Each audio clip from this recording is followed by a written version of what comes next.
There's an 161-mile stretch of border between Canada and the United States, which is made up of farm fields, dense forests, swamps, lakes, rivers, ravines, and hills, all of which agents in the Grand Forks sector are responsible.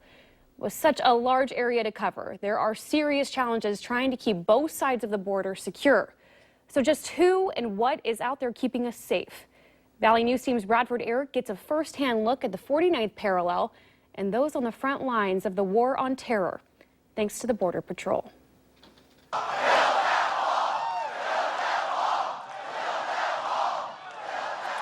We are going to build the wall 100%, and Mexico is going to pay for the wall. Don't worry. The focus of this election cycle has all eyes looking south at the U.S.-Mexico border. But what about our northern border? How safe is that? This is just a vacant lot, but it's one of our major thoroughfares for traffic going north.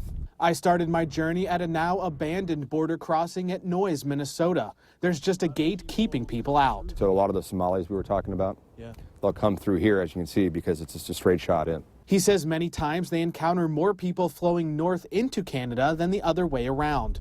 The Border Patrol's own stats show almost 800 illegal aliens were caught last year, with almost 2/3 of them Mexicans.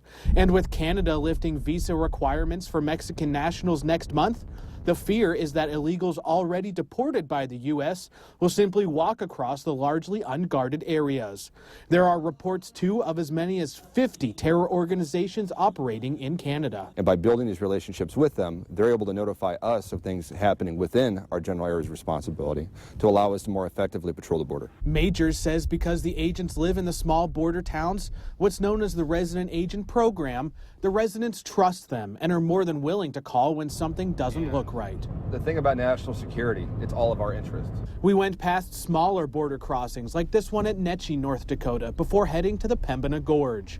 It's steep, rugged terrain, and our guide says there are trails through it connecting both sides of the international border. But it's got to be an easy avenue for someone to run a pound of cocaine or China White or something across.